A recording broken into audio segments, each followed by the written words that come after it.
முதலமைச்சர் மு.க.ஸ்டாலின் பிறந்த நாளையொட்டி பல்வேறு அரசியல் கட்சி தலைவர்கள் தங்களது வாழ்த்துக்களை தெரிவித்துள்ளனர். திமுக தலைவரும் முதலமைச்சருமான மு.க.ஸ்டாலின் இன்று தனது 73வது பிறந்த நாளை கொண்டாடி வருகிறார். பிறந்த நாளையொட்டி சென்னை மெரினா கடற்கரையில் உள்ள அண்ணா, கருணாநிதி மற்றும் வேப்பேரியில் உள்ள பெரியார் நினைவிடங்களில் முதலமைச்சர் மு.க.ஸ்டாலின் மலர் வளையம் வைத்து மரியாதை செலுத்தினார். இதனைத் தொடர்ந்து கோபாலபுரத்தில் உள்ள இல்லத்திற்கு சென்று தாய் தயாளு அம்மாளிடம் ஆசி பெற்றார்.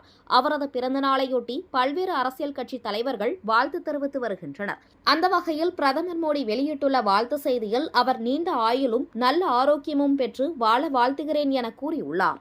இதேபோல் துணை முதலமைச்சர் உதயநிதி ஸ்டாலின் வெளியிட்டுள்ள வாழ்த்து செய்தியில் ஆதிக்கத்திற்கு அடிபணியாத கொள்கை உறுதியாலும் அயராத உழைப்பாலும் மக்கள் மீது கொண்ட பேரன்பாலும் தமிழ்நாட்டின் மண்மொழி மானம் காக்கும் கழக தலைவர் முதலமைச்சர் அவர்களுக்கு பிறந்தநாள் வாழ்த்துக்கள் என தெரிவித்துள்ளார்.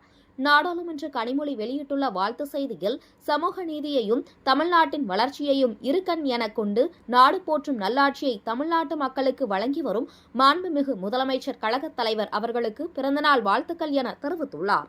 இதேபோல் பாஜக அண்ணாமலை வெளியிட்டுள்ள எக்ஸ் தள பதிவில் தமிழக முதல்வர் அவர்களுக்கு பிறந்தநாள் வாழ்த்துக்கள் என்றும் நல்ல உடல் ஆரோக்கியத்துடன் மக்களுக்கு சேவை செய்ய எல்லா வல்ல இறைவன் அவருக்கு அருள் புரியட்டும் என்று பதிவிட்டுள்ளார்.